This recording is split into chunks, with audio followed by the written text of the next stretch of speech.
जांच के साथ। नमस्कार, सिटी वाराणसी लाइव में आप सभी का स्वागत है। मैं हूं ममता चौरसिया। आइए नजर डालते हैं आज की हेडलाइंस पर। नामांकन कार्य के बाद प्रत्याशियों के 145 नामांकन पत्रों की जांच में कुल 76 नामांकन पत्र मिले वैध, 69 किए गए निरस्त। कैंट स्टेशन के सामने फ्लाईओवर पर खंबे से नीचे उतर रहे मानसिक रूप से अस्वस्थ व्यक्ति की हाई टेंशन पोल की चपेट में आने से मौत। पंजाब के सीएम द्वारा यूपी व बिहार के निवासियों पर की गई टिप्पणी पर भड़के भाजपाई किया विरोध प्रदर्शन। और श्री लक्ष्य चंडी महायज्ञ के 31वें दिन हुआ संत सम्मेलन का आयोजन। संतों ने कहा कि नेता समस्या बताते हैं और संत समाधान। और अब खबरें विस्तार से। विधानसभा चुनाव 2022 के नामांकन प्रक्रिया की जांच में कुल 145 नामांकन पत्रों की जांच हुई, जिसमें 69 नामांकन पत्र निरस्त किए गए एवं 76 नामांकन पत्र वैध एवं विधि मान्य पाए गए। वाराणसी जिले के 8 विधानसभा क्षेत्रों के प्रत्याशियों के नामांकन पत्रों की जांच में कुल 76 नामांकन पत्र वैध मिले, जबकि 145 नामांकन पत्रों में से 69 नामांकन पत्र निरस्त हुए। विधानसभा सामान्य निर्वाचन 2022 के लिए प्रत्याशियों द्वारा किए गए नामांकन पत्रों की जांच शुक्रवार को की गई। नामांकन पत्रों की जांच के पश्चात पिंडरा विधानसभा क्षेत्र से 6, अजगरा से 11, शिवपुर से 6, रोहनिया से 10, वाराणसी उत्तरी से 9, वाराणसी दक्षिणी से 13, कैंटोनमेंट से 10 तथा सेवापुरी से 11 सहित कुल 76 नामांकन पत्र वैध एवं विधि मान्य पाए गए। इस प्रकार जिले के 8 विधानसभा निर्वाचन क्षेत्र से हुए कुल 145 नामांकन पत्रों में से 69 निरस्त एवं 76 नामांकन पत्र वैध एवं विधि मान्य पाए गए।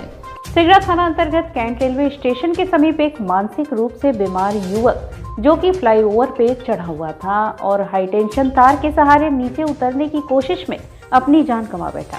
सिगरा थाना अंतर्गत कैंट रेलवे स्टेशन के सामने स्थित फ्लाईओवर पर आज शुक्रवार को एक मानसिक रूप से अस्वस्थ व्यक्ति चढ़ा हुआ था, जो कि धर्मशाला के बगल में फ्लाईओवर के नीचे लगे हाई टेंशन पोल से उतरने की कोशिश कर रहा था कि अचानक वह हाई टेंशन की चपेट में आ गया और पुल पर से नीचे गिर गया।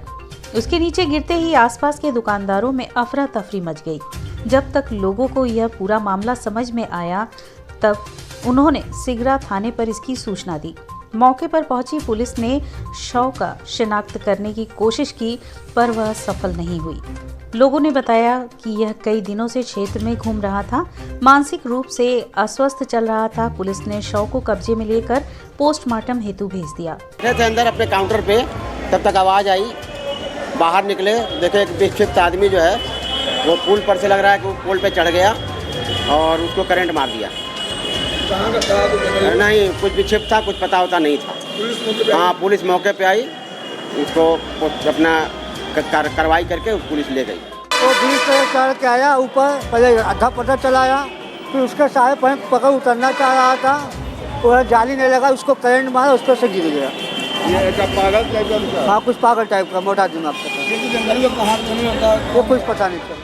खेतगंज स्थित श्री आर्य महिला पीजी कॉलेज के सभागार में 18 फरवरी शुक्रवार को आर्य महिला हितकारिणी महापरिषद के संरक्षक सभा के अधिवेशन एवं संरक्षक सभा के पदाधिकारियों एवं ऑल इंडिया काउंसिल के सदस्यों का चुनाव संपन्न हुआ। चेतगंज स्थित श्री आर्य महिला पीजी कॉलेज के सभागार में शुक्रवार 18 फरवरी को श्री आर्य महिला हितकारिणी महापरिषद के संरक्षक सभा के अधिवेशन एवं संरक्षक सभा के पदाधिकारियों एवं ऑल इंडिया काउंसिल के सदस्यों का चुनाव संपन्न हुआ। इस दौरान सर्वसम्मति से नई टीम का गठन किया गया। महापरिषद के chief secretary doctor Shashikant Dixit ने बताया कि आज के चुनाव में general president, chief secretary, 2 joint general president एवं ज्वाइंट सेक्रेटरी, काउंसिल के 28 सदस्यों सहित टीम के अन्य सदस्यों का चुनाव हुआ है। वहीं इस दौरान नवनिर्वाचित सदस्यों का माल्यार्पण कर उन्हें बधाई दी गई। इस अवसर पर बड़ी संख्या में सदस्य उपस्थित रहे। इसमें हमारे जनरल प्रेसिडेंट माननीय श्री अरविंद अग्रवाल जी, हमारे सभी पदाधिकारी और हमारे सभी सदस्य, जिसमें 265 प्रॉक्सियाँ हैं और जो लोग आए साइन कर रहे हैं, इनकी संख्या भी 50-60 सदस्य यहाँ उपस्थित हैं। हम लोगों ने आज सर्वसम्मति से नई टीम का चुनाव किया है और हमारे जो वर्तमान जनरल प्रेसिडेंट अरविंद अग्रवाल जी, जिनकी आयु 82 वर्ष पूर्ण कर चुके हैं। उन्होंने कहा कि मैं इस संस्था से जुड़ा रहूँगा, लेकिन उन्होंने आगामी 5 वर्षों के लिए हमारे डॉक्टर KP अग्रवाल जी जो 40 वर्षों से हमारे संस्था से जुड़े हैं, उनको जनरल प्रेसिडेंट हम लोगों ने उनके सुझाव पर सर्वसम्मति से चुना है। और हमने 2 चीफ सेक्रेटरी मेरा सर्वसम्मति लोगों ने चुनाव किया है, 2 ज्वाइंट जनरल प्रेसिडेंट का चुनाव हुआ है और 1 ज्वाइंट चीफ सेक्रेटरी का चुनाव सर्वसम्मति से हुआ है। और हमारी काउंसिल के 28 सदस्यों का चुनाव हुआ है और हमारे 3 प्रतिनिधि श्री भारत धर्म महामंडल और महामाया ट्रस्ट से उनको हम लोग पत्र भेजेंगे। 14 दिन के अंदर उनका जब वहाँ से आएगा किसको बना रहे हैं, वो नामित प्रतिनिधि होते हैं। एक महर्षि ज्ञानानंद के कोई शिष्य का भी करते हैं, लेकिन वर्तमान में भी कोई उनका शिष्य है नहीं। तो हमारी जो आगामी काउंसिल की बैठक होगी उसके अंदर हम लोग इनका विचार करेंगे।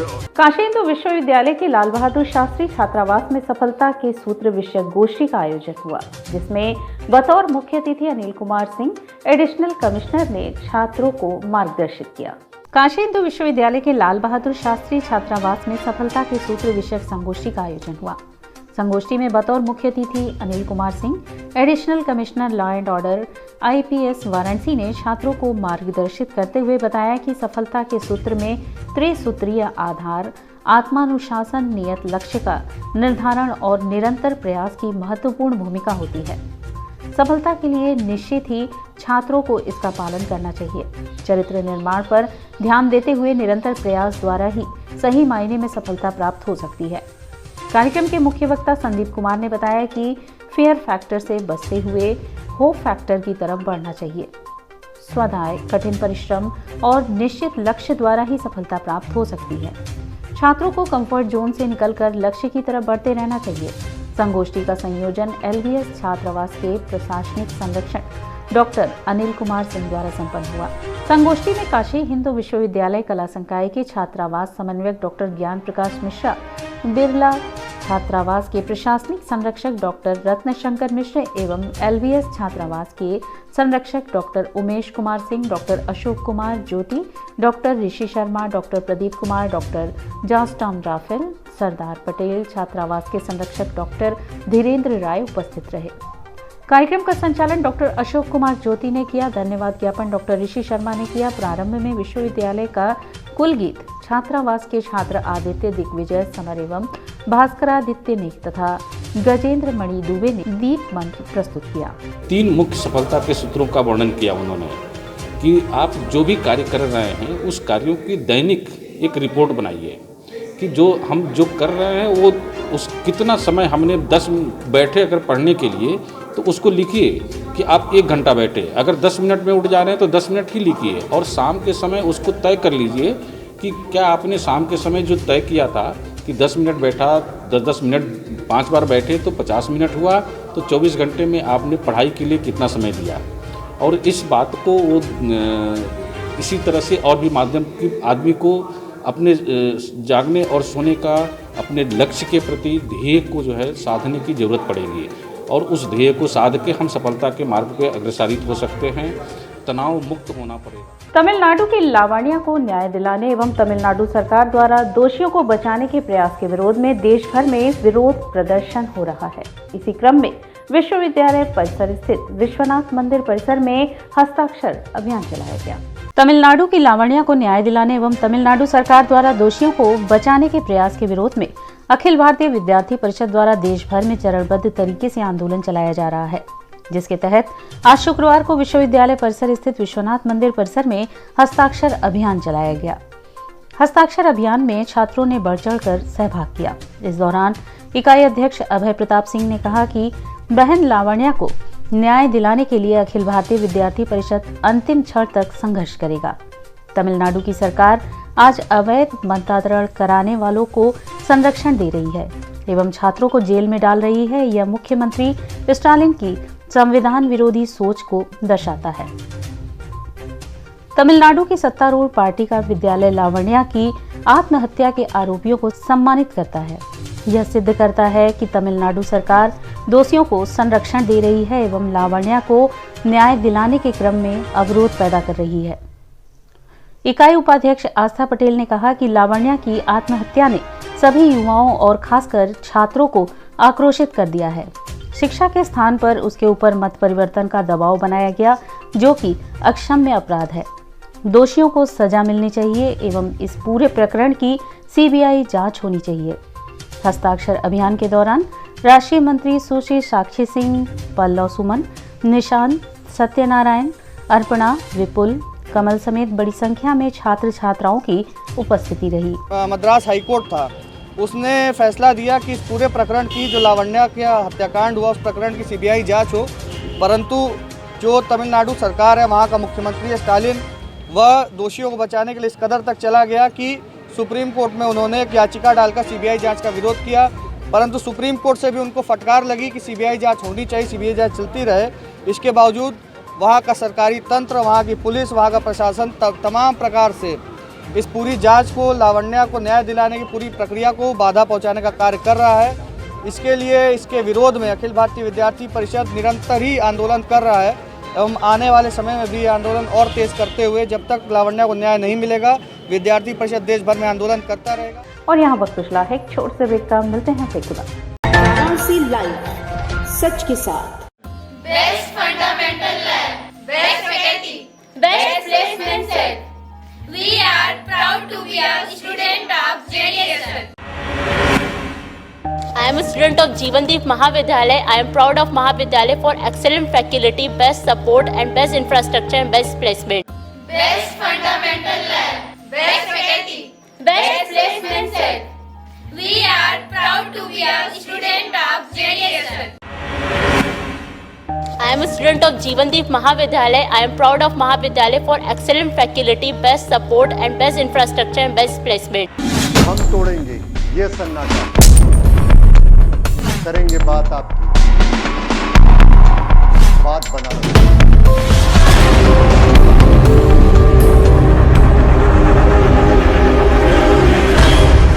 पूछेंगे सवाल, उठाएंगे मुद्दे, करेंगे बहस, होगा मुकाबला आमने सामने, ताकि सच जिंदा रहे। बेबाक बहस। कोरोना वायरस ने देश में एक बार फिर से रफ्तार पकड़ ली है। ऐसे में जरूरी है कि सभी लोग पूरी एहतियात बरतें। घर से बाहर निकलते समय मास्क का सदैव प्रयोग करें। समय समय पर हाथों को सैनिटाइजर से सैनिटाइज करें। ज्यादा भीड़ भाड़ वाली जगहों में जाने से बचें। 2 गज की दूरी का पालन करें। स्वस्थ रहें, सुरक्षित रहें। जनहित में जारी वाराणसी लाइव। वाराणसी लाइव, सच के साथ। और ब्रेक के बाद पुनः आपका स्वागत है। लक्ष्य चंडी यज्ञ के 31वें दिन महामंडलेश्वर स्वामी श्री प्रखरजी महाराज के सानिध्य में 2 दिवसीय संत सम्मेलन का आयोजन हुआ। संकुल धारा पोखरा स्थित द्वारकाधीश मंदिर में परम पूज्य महामंडलेश्वर स्वामी श्री प्रखरजी महाराज के सानिध्य में कोरोना महामारी के शमन हेतु चल रहे 51 दिवसीय विराट श्री लक्ष्यचंडी महायज्ञ की श्रृंखला में 31वें दिन 2 दिवसीय संत सम्मेलन का आयोजन हुआ। कार्यक्रम का शुभारंभ बटुकों द्वारा वैदिक मंगलाचरण व आचार्य लक्ष्मीकांत अवस्थी द्वारा पौराणिक मंगलाचरण की प्रस्तुति कर किया गया। इसके बाद मंच पर आमंत्रित अनंत श्री विभूषित पीठाधीश्वर महामंडलेश्वरों व परम पूज्य महामंडलेश्वर स्वामी प्रखरजी महाराज द्वारा मंत्रोच्चार के साथ दीप प्रज्वलित किया गया। काशी यज्ञ समिति के अध्यक्ष कृष्ण कुमार खेमका ने सभी महापुरुष अतिथियों का स्वागत किया। साथ ही सभी को अंग वस्त्रम एवं रुद्राक्ष की माला भेंट कर सम्मानित किया गया। इस अवसर पर परम पूज्य महामंडलेश्वर स्वामी प्रखरजी महाराज ने अपने आशीर्वचन में कहा कि भारत सदा से विश्व गुरु है और विश्व का काम है अपने शिष्यों की रक्षा करना। भारत संपूर्ण विश्व को जीवन जीने की शिक्षा देता है। यदि कोई संस्कृति और सभ्यता को सहेज कर रखता है तो वह भारत ही है। इसलिए भारत विश्व गुरु है। विगत 2 वर्षों से पूरा विश्व महामारी की चपेट में था। इससे निजात पाने के लिए हर तरह के वैज्ञानिक प्रयास किए गए, लेकिन कोई हल नहीं निकला। प्रथम लहर 2020 में ही विद्वानों के बीच चर्चा हुई थी कि जब तक लक्ष्यचंडी महायज्ञ नहीं होगा तब तक यह महामारी नहीं जाएगी। उन्होंने कहा कि ऐसा शास्त्रों में भी लिखा है कि महामारी भी भगवती का ही रूप है और जब भगवती विराट रूप ले लेती हैं तो वह महामारी बनकर सामने आती है। इसलिए बिना भगवती की आराधना के भगवती के विराट रूप को शांत करना मुश्किल था। इसी के निमित्त इस महायज्ञ का आयोजन हुआ है और यह कहने में मुझे जरा भी संदेह नहीं होगा कि 9 मार्च तक विश्व के इतिहास से कोरोना का नाम निशान नहीं होगा, क्योंकि यज्ञ से निकलने वाला वायरस बीमारी खत्म करता है। क्योंकि यज्ञ से निकलने वाला धुआं वायरस बीमारी खत्म करता है। हमारे कर्मकांड को कोई झुठला नहीं सकता। वहीं संतों ने आग्रह किया कि यदि हम अपने आश्रमों और विद्यालयों में धर्म, संस्कृति, षोडशोपचार संस्कार, मनुस्मृति, गरुड़ पुराण का अध्ययन करने और सुनने लगे तो हर घर में राम पैदा होंगे। और राम का मतलब आराम नहीं, षोडश संस्कार होता है। जब और तब से ही विश्व का कल्याण होता है। उन्होंने कहा कि इस महामारी की परिस्थिति में जो यज्ञ प्रारंभ किया गया वह सराहनीय है। संत न हो तो समाज का उद्धार न हो। इस दौरान गीता प्रेस व सीताराम सेवा ट्रस्ट की ओर से स्वर्गीय राधेश्याम खेमका द्वारा लिखित पुस्तक संत समागम एवं पवन स्मरण का विमोचन भी किया गया। सम्मेलन की अध्यक्षता पीठाधीश्वर स्वामी शरणानंद जी महाराज ने किया। संचालन महामंडलेश्वर स्वामी चिदम्बरानंद सरस्वती ने किया। कार्यक्रम में महामंडलेश्वर राजगुरु स्वामी विशोकानंद भारती जी महाराज, पंचायती अखाड़े के महंत, महानिर्वाणी अखिल भारतीय अखाड़ा परिषद के अध्यक्ष रविंद्रपुरी जी महाराज, महामंडलेश्वर स्वामी चंद्रेश्वर गिरी जी महाराज, ब्रह्मचारी गुण प्रकाश चैतन्य जी महाराज, स्वामी सर्वेश्वरानंद सरस्वती, महंत राघवदास जी महाराज, महामंडलेश्वर स्वामी आशुतोषानंद गिरी जी महाराज ने अपने विचार व्यक्त किए। कार्यक्रम में गीता प्रेस के प्रधान संपादक प्रेम प्रकाश लक्कड़, प्रदीप शर्मा, विजय शर्मा, स्वामी पूर्णानंद जी महाराज, महायज्ञ समिति के अध्यक्ष श्री कृष्ण कुमार खेमका, सचिव संजय अग्रवाल, कोषाध्यक्ष सुनील नेमानी, संयुक्त सचिव राजेश अग्रवाल, डॉक्टर सुनील मिश्रा, अमित पसारी, शशि भूषण त्रिपाठी, अनिल भाव सिंह का, मनमोहन लोहिया, अनिल अरोड़ा, विकास भाव सिंह का आदि लोग उपस्थित रहे। कोरोना जैसी महामारी को मिटाने का संकल्प लेकर के पूज्य महाराज जी ने जो ऐसा अद्भुत योग संयोग बनाया है पूरे विश्व के लिए अनुकरणीय है और ये दिखाने के लिए सिद्ध करता है कि भारतीय मंत्र शक्ति, भारतीय ऋषि और मनीषाओं की जो महत्वपूर्ण सिद्धि है वो यही है कि उनके संकल्प के कारण भारत ही नहीं संपूर्ण विश्व की रक्षा होगी। इसके साथ साथ में इस महायज्ञ के अंतर्गत अनेक कथाएं और जैसा कि आज 17 और 18 2 दिन संत सम्मेलन का आयोजन किया है, जिसमें भारतवर्ष के मूर्धन्य विद्वान, बड़े बड़े आचार्य, बड़े बड़े महामंडलेश्वर एकत्रित होकर के समाज को और संपूर्ण हिंदू संस्कृति को जो संदेश दे रहे हैं वो सभी के लिए अनुकरणीय और सभी के कल्याण। ब्राह्मणों को संगठित करने के लिए पराड़कर भवन में अखिल भारतीय ब्राह्मण संरक्षण संघ की ओर से सम्मान समारोह का आयोजन किया गया। अखिल भारतीय ब्राह्मण संरक्षण संघ की ओर से ब्राह्मणों को संगठित करने के लिए पराड़कर भवन में सम्मान समारोह का भव्य आयोजन किया गया। इस कार्यक्रम के मुख्य अतिथि राष्ट्रीय अध्यक्ष राजू पांडे व विशिष्ट अतिथि विनय कुमार पांडे सहित अन्य लोगों ने मंत्रोच्चार के बीच दीप प्रज्वलन कर परशुराम जी के चित्र पर माल्यार्पण कर कार्यक्रम की शुरुआत की। अनेकों सांस्कृतिक कार्यक्रम के बीच यह कार्यक्रम संपन्न हुआ। आज के परिवेश में लोग ब्राह्मणों का जो मिसयूज कर रहे हैं, अब वह दिन न देखने को मिले आदि बातों से समाज को अतिथियों द्वारा जागरूक किया गया। इस अवसर पर गौरव पांडे, जयशंकर तिवारी, कुंदन पांडे, राजेश चतुर्वेदी, पूजा शर्मा, सरिता मिश्रा सहित अन्य लोग उपस्थित थे। ब्राह्मणों, अभी वो समय है कि आपको दिखाना है कि आप भी संगठित हैं और आपके बगैर ये समाज और ये देश बिना आपके सहयोग से नहीं चल सकता। और जो इनको साथ लेकर नहीं चलना चाहते, जो इनके साथ गद्दारी कर रहे हैं, जो इनके साथ भेदभाव कर रहे हैं, ऐसे लोगों को मैं बताना चाहता हूं कि अब हमारे बगैर, ब्राह्मणों के सम्मान के बगैर आपका काम नहीं चलेगा। शुक्रवार को महात्मा गांधी काशी विद्यापीठ के गेट नंबर 1 पर भाजपा नेता मोहित सिंह के नेतृत्व में पंजाब के मुख्यमंत्री चरणजीत सिंह चन्नी और कांग्रेसी नेता प्रियंका गांधी के बैनर पर अपना गुस्सा उतारकर विरोध प्रकट। शुक्रवार को महात्मा गांधी काशी विद्यापीठ के गेट नंबर 1 पर जिला कार्य समिति सदस्य भाजपा वाराणसी के मोहित सिंह के नेतृत्व में पंजाब के मुख्यमंत्री चरणजीत सिंह चन्नी और कांग्रेसी नेता प्रियंका गांधी के बैनर पर अपना गुस्सा उतारकर अपना विरोध प्रकट किया। बता दें कि रविदास जयंती के दिन चन्नी ने कहा था कि पंजाब में यूपी और बिहार के लोगों को घुसने नहीं देंगे, जिसका आज भारी संख्या में भाजपा कार्यकर्ताओं द्वारा विरोध किया गया, जिसमें मुख्य रूप से ऋषु सिंह चंदेल, गणेश राय, दीपेश सिंह, संजय सोनकर, जितेंद्र विश्वकर्मा, विपिन रघुवंशी, विवेक राय, गौरव सिंह, भावेश मौर्य, राहुल मिश्र आदि बहुत सारे लोग उपस्थित रहे। हमने पंजाब के मुख्यमंत्री चरणजीत सिंह चन्नी का पोस्टरों से जूतों से उनकी पिटाई की, क्योंकि रविदास जयंती के दिन मोदी जी के संसदीय क्षेत्र में उन्होंने कहा कि यूपी और बिहार वालों को हम पंजाब में घुसने नहीं देंगे। ये लोकतंत्र निंदनीय कृत्य है। और जो कांग्रेसियों की बहन प्रियंका दीदी है वो ताली बजा के हंस रही थी, कहती है कि मैं यूपी की बेटी हूँ, और यूपी को यहाँ यूपी और बिहार के लोगों को बोल रहे हैं पंजाब में घुसने नहीं देंगे। तो और इस कृत्य के कारण हम लोगों ने आज कांग्रेस पार्टी मुर्दाबाद, प्रियंका गांधी मुर्दाबाद सबका विरोध प्रदर्शन किया। शुक्रवार को शिक्षा संकाय एवं SC/ST प्रकोष्ठ के महात्मा गांधी काशी विद्यापीठ द्वारा वर्तमान शैक्षिक परिप्रेक्ष्य में सद्गुरु रविदास जी की प्रासंगिकता विषयक राष्ट्रीय संगोष्ठी आयोजित हुई। शुक्रवार को शिक्षा संकाय एवं SC/ST प्रकोष्ठ के महात्मा गांधी काशी विद्यापीठ द्वारा वर्तमान शैक्षिक परिप्रेक्ष्य में सद्गुरु रविदास जी की प्रासंगिकता विषयक राष्ट्रीय संगोष्ठी आयोजित हुई, जिसके मुख्य अतिथि प्रोफेसर निर्मला S. मौर्य, कुलपति वीर बहादुर सिंह विश्वविद्यालय जौनपुर, विशिष्ट अतिथि प्रोफेसर केदारनाथ सिंह यादव, पूर्व कुलपति रानी दुर्गावती विश्वविद्यालय जबलपुर एवं अवधेश प्रताप सिंह विश्वविद्यालय रीवा मध्य प्रदेश थे।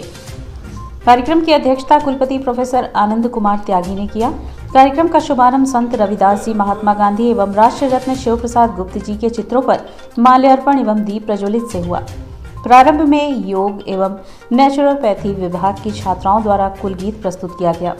अतिथियों का स्वागत संकाय के प्रोफेसर सुशील कुमार गौतम ने किया एवं सेमिनार में प्रोफेसर केदारनाथ सिंह यादव ने कहा कि संत गुरु रविदास जी ऐसे युग पुरुष समाज एवं राष्ट्र को दिशा देने के लिए सदैव याद किए जाते रहेंगे। आज समाज में व्याप्त संकीर्णता को दूर करने के लिए हमें इनके बताए मार्ग का अनुसरण करने की आवश्यकता है। इसी में समाज की भलाई है। इस अवसर पर महात्मा गांधी काशी विद्यापीठ के professor MM Verma, professor Sanjay, professor Ranjan, Mohammad Arif, doctor Shailendra Kumar Verma, doctor Rajendra Yadav, Om Balroop Yadav, doctor Ranjit Rai, doctor Sandeep, doctor Dhyanendra Kumar Mishra, doctor Jeeda Ariyal, जो Chandramani, doctor Nisha, doctor Sunita, doctor Dinesh Kumar, doctor Manoj Kumar Tyagi, doctor Ramesh Kumar Prajapati आदि उपस्थित थे। समाज में जब बुराइयां, समस्याएं, कुरीतियां, शोषण की प्रवृत्ति जब बहुत ज़्यादा हो जाती है तो उस समय कोई न कोई ऐसा संत, महात्मा या महापुरुष जरूर धरती पर प्रकट होता है। उन महापुरुषों में एक नाम संत शिरोमणि रविदास जी का भी आता है। उन्होंने अपनी वाणी के माध्यम से, वो ज़्यादा पढ़े लिखे नहीं थे, लेकिन उन्होंने अपनी वाणी के माध्यम से लोगों को मैसेज दिया जात पात दूर करके समानता का भाव, भाईचारे का भाव, बंधुत्व का भाव लाएं। और कर्म को उन्होंने सर्वोपरि रखा कि कर्म अगर हम करते हैं तो हमें उसका फल ज़रूर मिलता है। और वो सत्य की खोज बाहर या ईश्वर की खोज बाहर नहीं करते थे, मंदिर मस्जिद गुरुद्वारे की बात नहीं करते थे, बल्कि कहते थे कि ईश्वर तो स्वयं में व्याप्त है, ईश्वर तो कण-कण में है। तो हमें अपना कर्म करते रहना है और सत्य की खोज खुद में करनी है। और अपने जो काम हम ईमानदारी से करते हैं उसका फल हमें ज़रूर मिलता है। और दूसरा जो पक्ष है, जो हमें समझ में आता है कि उन्होंने ये बात 645 वर्षों पूर्व कही थी, लेकिन आज भी उसका जो कमोवेश जो रूप दिखाई देता है समाज में, वो आज भी दिखाई देता है। आखिर क्यों दिखाई देता है कि लोग इतना पढ़ लिख लिए, शिक्षित हो गए, बड़े बड़े पदों पे हैं, लेकिन उनकी जो मानसिकता है वो नहीं बदल रही, उनका जो सोच है वो नहीं बदल रहा, उनके चिंतन और उनके व्यवहार में परिवर्तन नहीं आ रहा है। तो कहाँ ये कमी है, उसको देखने के लिए हमें लगता है कि सबसे बड़ी जो कमी है वो पारिवारिक संस्कार की है, स्वयं में बदलाव की है। और जब तक मानसिक परिवर्तन नहीं होगा तब तक ये सामाजिक कुरीतियाँ, ये सामाजिक समस्याएं लोगों के रास्ते में अड़चने या रुकावटें बन के आती रहे। और इसी के साथ सिटी वाराणसी लाइव का यह प्रसारण यहीं समाप्त होता है। ममता चौरसिया को दे इजाजत। नमस्कार।